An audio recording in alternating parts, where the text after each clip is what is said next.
La rentrée scolaire est synonyme de nouveaux groupes, des nouveaux enfants vont se joindre dans vos programmes en petite enfance, mais aussi des nouveaux employés, des éducateurs, des éducatrices, des animateurs, animatrices, peut-être dans des programmes parascolaires, vont se joindre à ton équipe. C'est toujours le fun d'avoir des nouveaux membres dans son équipe. Ça amène une nouvelle dynamique, des nouvelles idées, une nouvelle perspective, un vent de fraîcheur. C'est le fun.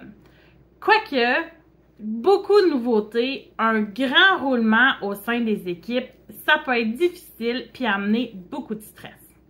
Dans cette vidéo, je te donne 3 conseils pour t'assurer que les nouveaux éducateurs, nouvelles éducatrices rentre dans ton équipe et reste dans ton équipe.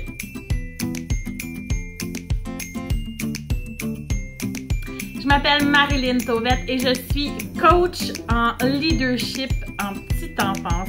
Mon objectif au quotidien, c'est d'appuyer les superviseurs de programme à développer leur sentiment de confiance, mais aussi leurs habiletés dans le leadership d'équipe. En tant que superviseur de programme, tu as beaucoup de choses à gérer. Dans la rentrée spécialement, il y en a beaucoup.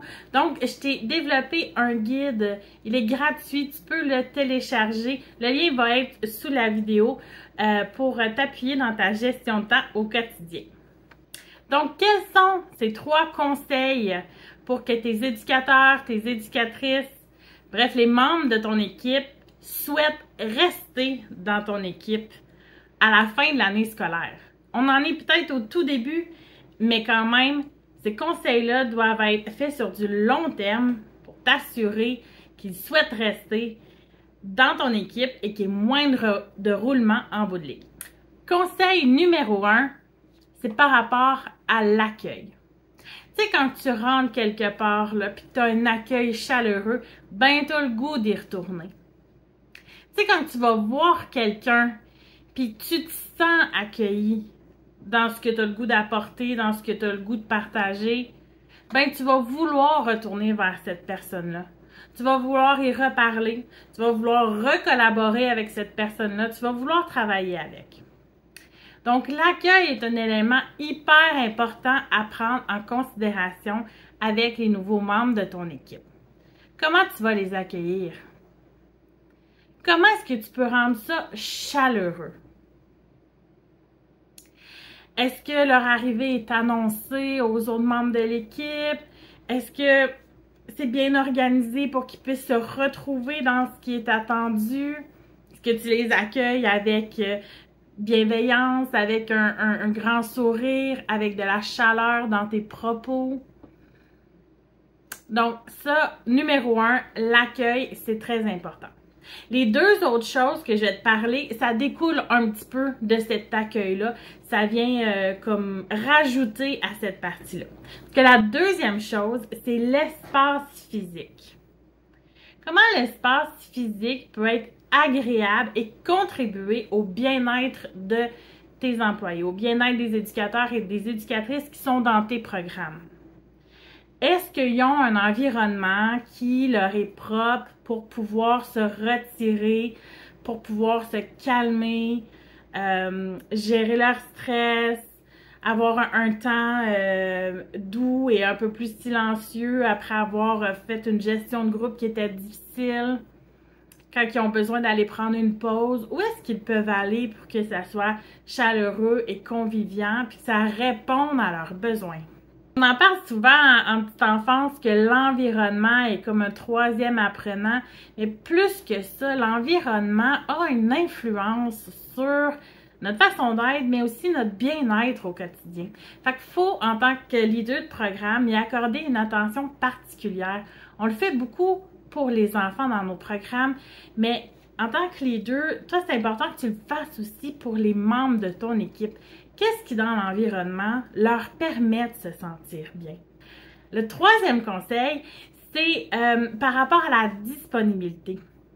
Quelle est la disponibilité, toi, que tu offres aux nouveaux employés pour pouvoir bien les guider, pour pouvoir les comprendre, pour pouvoir créer cette connexion-là qui fait qu'on se sent bien au quotidien? Donc, souvent, on accueille la personne, on lui explique son travail, on fait des petits check-in pour voir, bon, comment ça va bien, d'accord. Mais parfois, c'est pas sur un rythme qui est constant. Puis, il y a des problèmes qui vont se créer, puis on va s'en rendre compte après. « Oh, j'ai pas vu ça venir. » Ou « Voyons, j'ai dit telle communication, et puis mon nouvel employé semble pas comprendre. » Puis là, ça crée des frustrations, des difficultés. Mais de te rendre disponible pour les nouveaux employés, ben pour tous tes employés en fait, mais c'est particulièrement crucial en début d'année scolaire comme ça pour créer le lien que de avoir un temps fixe qui est disponible pour eux.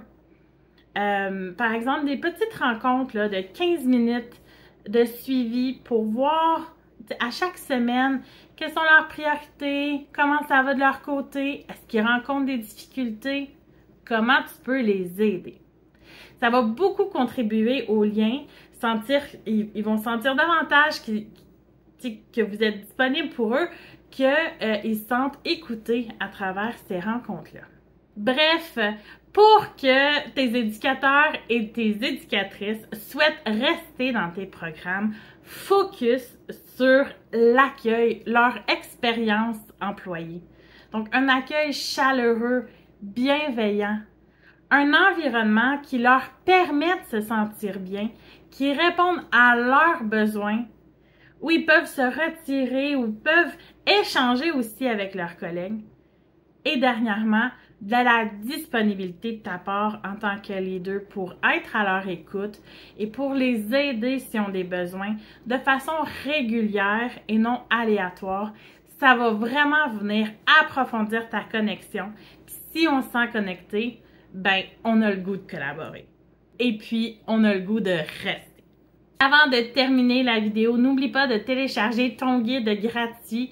Le lien est sous la vidéo. Le guide que je t'offre gratuitement pour t'aider en tant que superviseur de programme à bien gérer ton temps au quotidien, pour t'en libérer, pour être capable d'avoir tous ces moments-là nécessaires de proximité avec les membres de ton équipe et pour te permettre d'avoir une connexion réelle et sincère avec eux. Il faut d'abord que tu puisses bien gérer ton temps. Donc, télécharge ton outil dès maintenant.